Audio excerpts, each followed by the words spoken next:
Hello दोस्तों, welcome back to our channel finance investment. आज हम बात करने वाले हैं एक बहुत हाई इंटरेस्टिंग टॉपिक के बारे में, अपार्टमेंट इन्वेस्टिंग फॉर बिगिनर्स। अगर आप अपना पहला स्टेप लेना चाहते हैं रियल एस्टेट इन्वेस्टमेंट की दुनिया में, तो अपार्टमेंट इन्वेस्टिंग एक शानदार ऑप्शन हो सकता है। तो बिना किसी देरी के चलिए शुरू करते हैं। सबसे पहले समझते हैं कि अपार्टमेंट इन्वेस्टिंग होता क्या है। जब आप एक अपार्टमेंट खरीदते हैं, आप उस प्रॉपर्टी के मालिक बन जाते हैं, जिसे आप रेंट पर दे सकते हैं या लॉन्ग टर्म अप्रिशिएशन के लिए होल्ड कर सकते हैं। यानी आपको दो तरीके से इनकम जनरेट कर सकते हैं, एक रेंट के थ्रू और दूसरा प्रॉपर्टी की वैल्यू बढ़ने पर। ये इन्वेस्टिंग स्ट्रैटेजी बिगिनर्स के लिए क्यों अच्छी है? क्योंकि अपार्टमेंट्स जनरली अफोर्डेबल होते हैं as compared to independent houses, और इन्हें मैनेज करना भी कंपैरेटिवली इजी होता है। अब बात करते हैं कुछ की बेनिफिट्स की जो अपार्टमेंट इन्वेस्टिंग में मिलते हैं। Steady income. रेंट से आपको एक स्टेबल और रेगुलर इनकम स्ट्रीम मिलती है, जो आपके मंथली एक्सपेंसेस कवर करने में हेल्प कर सकती है। Property appreciation. लॉन्ग टर्म में रियल एस्टेट की वैल्यू बढ़ने की संभावना होती है। आप अपनी प्रॉपर्टी को होल्ड करके सिग्निफिकेंट कैपिटल गेन कमा सकते हैं। Tax benefits. Real estate investing में आपको कई टैक्स बेनिफिट्स मिलते हैं, जैसे mortgage interest deduction, depreciation etcetera. Leverage. आप लोन लेकर अपार्टमेंट इन्वेस्ट कर सकते हैं, जिसे आप अपनी बाइंग पावर बढ़ा सकते हैं। Passive income. अगर आप प्रॉपर्टी मैनेजमेंट हायर करते हैं, तो ये एक तरह का पैसिव इनकम सोर्स बन जाता है। अपार्टमेंट इन्वेस्टिंग का सबसे क्रूशियल स्टेप है सही प्रॉपर्टी चूज करना। ये कुछ फैक्टर्स है जो आपको जरूर ध्यान में रखने चाहिए। Location. Location is king.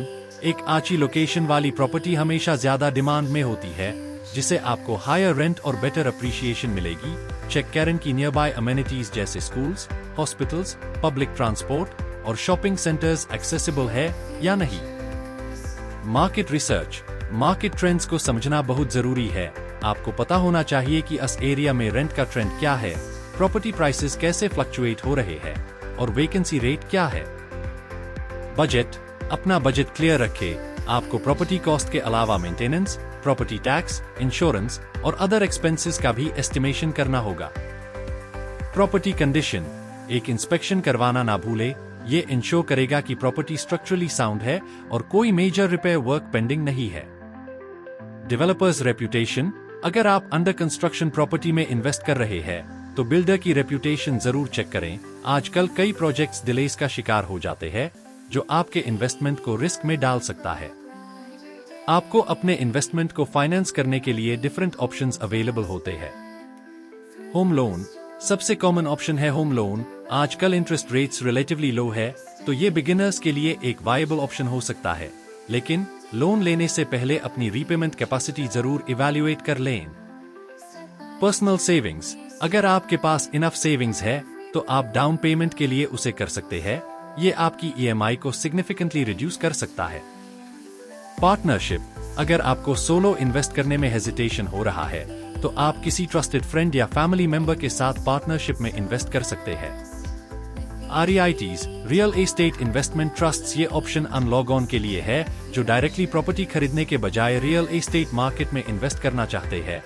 REITs में आप इनडायरेक्टली रियल एस्टेट में इन्वेस्ट करते हैं, बिना प्रॉपर्टी मैनेज करे। अपार्टमेंट परचेस करने के बाद अगला स्टेप होता है टेनेंट मैनेज करना और रेंट सेट करना। रेंट सेट करना। मार्केट एनालिसिस के बाद रेंट सेट करें। ओवरप्राइस्ड रेंट पर प्रॉपर्टी वेकेंट रह सकती है, और अंडरप्राइस्ड रेंट आपके रिटर्न्स को हर्ट करेगा। Tenant screening. टेनेंट का बैकग्राउंड चेक करना, उनका क्रेडिट स्कोर और पास्ट रेंटल हिस्ट्री देखना जरूरी है। आपको एक रिस्पॉन्सिबल टेनेंट चाहिए जो रेंट टाइम पार्टी और प्रॉपर्टी का ख्याल रखे। Rental agreement. एक क्लियर और लीगली बाइंडिंग रेंटल एग्रीमेंट बनाए, जो rent amount, payment date, maintenance responsibilities और अदर टर्म्स डिफाइन करे। Property maintenance. रेगुलर मेंटेनेंस से आप अपनी प्रॉपर्टी की वैल्यू बनाकर रख सकते हैं और टेनेंट्स भी सैटिस्फाइड रहेंगे।